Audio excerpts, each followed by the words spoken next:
मस्जिद पे अटैक मतलब टेररिस्ट अटैक है। ये टेररिस्ट अटैक पे पूरा इन लोगों को अरेस्ट करना चाहिए।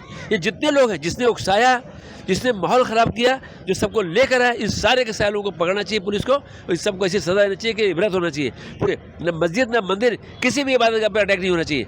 मैंने सुना कि उनके घर के बर्तन भी लेके गए। मैं तो बोलता हूँ ये जो बर्तन लेके गए, और वो बर्तन में अगर वो खाना खाएंगे ना, तो उनको कैंसर होके मरेंगे उन लोग, क्योंकि गरीबों के उन लोग ने बर्तन चुरा के लूटपाट करके लेके गए, और उन्होंने वो बर्तन में खाना खाएंगे तो वो कैंसर से मरेंगे।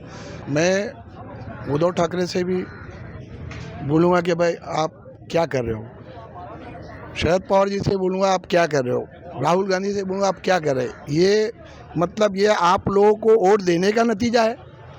हम तो ये सोचेंगे कि भाई हमने पूरे मतलब सब उसमें हिंदू मुसलमान मिलके मैक्सिमम मुसलमानों ने इंडिया को वोट दिया, तो ये उसका भुगतान हम भर रहे। ये मैं ये तीनों से सवाल करूँगा, क्योंकि इनका अभी तक का कोई भी निंदा नहीं हुई।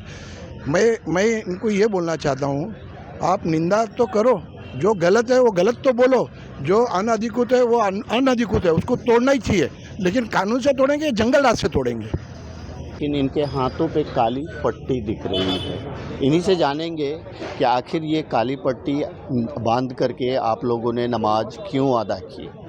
देखिए, काली पट्टी आदमी कब बनता है, जब इंसान दुखी होता है, और आज हम सब मुसलमानों के दिल दुख रहे हैं, और दुख इसलिए रहे हैं कि हमारी मस्जिद को तोड़ा गया, हमारे मुस्लिम भाइयों के जो परिवार थे वहाँ पर, जो गांव है नज़दीक में, उस गांव के अंदर बाकायदा तोड़फोड़ की गई, उनके घरों का सामान को लूटा गया, और इस तरीके से नफरत को परोसा जा रहा है। हमें बताना चाहते हैं कि हमारा देश जो है, ये देश प्यार मोहब्बत से रहने वाला देश है। हम सब हिंदू मुसलमान सिख ईसाई एक दूसरे के साथ रहते हैं, और देश के हिंदू भाई भी चाहते हैं, मुसलमान भाई भी चाहते हैं कि हम सब मिल के रहें। लेकिन कुछ लोग हैं जिनके सियासी एजेंडे हैं, अपने स्वार्थ के लिए वो नफरत पैदा करना चाहते हैं। मैं समझता हूँ कि ये जो हादसा हुआ है, इस हादसे ने हमारे दिल बहुत दुखी किए हैं, क्योंकि एक इबादत गाह है, और वो जो विशालगढ़ के किले में जो अटैक किया इन्होंने, उस अटैक से खाली महाराष्ट्र के नहीं, पूरे देश के लोग दुखी थे, मुसलमान ही नहीं, पूरे देश की जनता दुखी है बात के लिए। तो इस सामानों को बहुत चोट लगी है, हमारी इबादत गाहों को तोड़ के हमें तकलीफ पहुँचाई है, इसको लेकर के हम बहुत दुखी हैं। अपना स्वार्थ वो हासिल कर रहे हैं, लेकिन माहौल को ख़राब करके इससे पूरा देश तकलीफ़ उठा रहा है। अवैध जो भी है उस पर कानूनी कार्रवाई होनी चाहिए, लेकिन आप देखेंगे कि जब मंदिर और मस्जिद की बात आती है तो आम लोग ये कहते हैं कि कम से कम मंदिर और मस्जिद को तो छोड़ दो, बाकी आप तो कार्रवाई करो ही करो। यहाँ पे अवैध बहुत सारे हैं, उनको छोड़ दिया जाता है और मंदिर मस्जिद पे कार्रवाई शुरू हो जाती है, ख़ास करके मस्जिदों पे।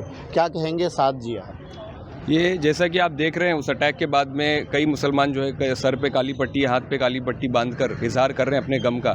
लेकिन ये जो हमला किया गया, मस्जिद में तोड़फोड़ हुई, गाँव के अंदर जो घरों के अंदर अटैक किया गया, हमारा अफसोस ये भी है कि ये हमला सिर्फ मस्जिद के ऊपर नहीं हुआ है, ये हमला छत्रपति शिवाजी महाराज के जो आदर्श थे, उन आदर्श के ऊपर भी हमला किया गया है।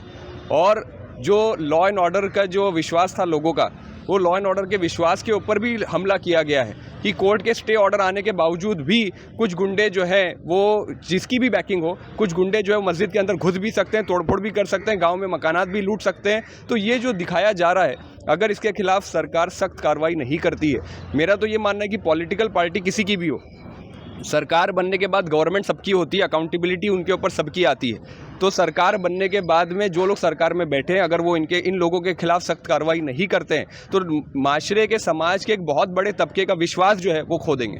जो भी पिक्चर अभी इस वक्त पूरे देश को दिखाई गई, जैसा मस्जिदों पर अटैक करके, अतिक्रमण को तोड़ करके एक तबका आकर के मस्जिदों पर अटैक कर रहा है, गरीबों पे जुल्म कर रहा है, मस्जिदों के अंदर घुस करके है ना हमारी किताब कुरान शरीफ की बेहरमती कर रहा है ना, मस्जिदों के अंदर सामान जानमाज इसको फेंक रहा है, उलट-पलट कर रहा है। ये सारी चीज़ एंटी जा रही है और देश के खिलाफ जा रही है। ये सिर्फ देश नहीं देख रहा है, पूरा का पूरा इंटरनेशनल लेवल लॉबी, सारी चीज़ लोग इंटरनेशनल लोग देख रहे हैं। और ये हमारा सबसे बड़ा सवाल इसके ऊपर उठता है, क्या हिंदुस्तान का कानून, क्या हिंदुस्तान का संविधान ख़त्म हो गया, या ये लोग बर्बाद करके इस चीज़ को ख़त्म करना चाहते हैं? इसके बारे में मेरी अकलन यही है कि जो मराठा मोर्चा चल रहा है, इसको मुस्लिम समाज पूरी तहे दिल से सपोर्ट कर रहा है।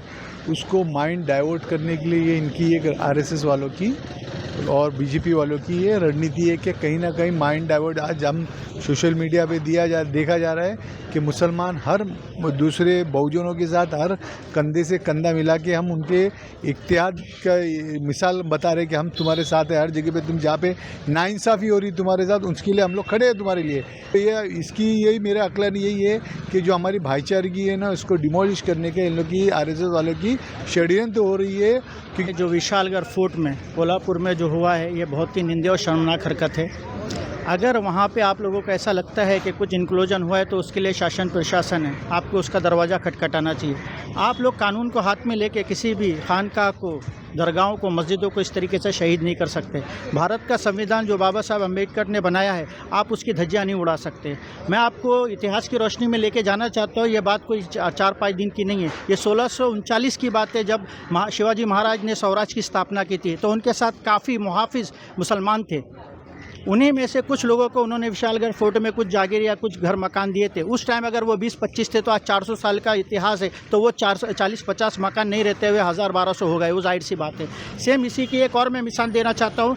तानाजी मालुसरे जो कि सिंहगढ़ में शहीद हुए थे, उनके बेटे रायबा मालुसरे को उसी कोल्हापुर में पारगढ़ करके एक किला दिया गया था और एक जागीर दी गई थी। उस पारगढ़ में भी 50 लोग थे उस ज़माने में, लेकिन आज वो 1500 घर हो गए, वहाँ भी एक मंदिर है। जब बात आती है इंसाफ की तो आप उधर भी एक नज़र मारो, दोनों का इतिहास सेम है।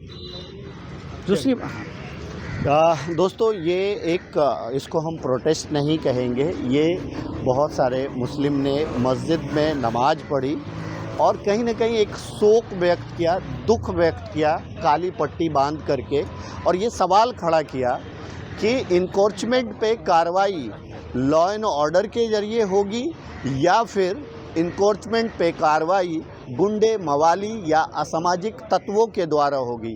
जो घटना विशालगढ़ में हुई है वो काफ़ी निंदनीय है, दुखदायक है, और उसी का शोक आज मुस्लिम समुदाय के लोग नमाज पढ़ने के लिए जब आए तो काली पट्टी हाथ में बंधी थी, यानी वो अपना शोक व्यक्त कर रहे हैं।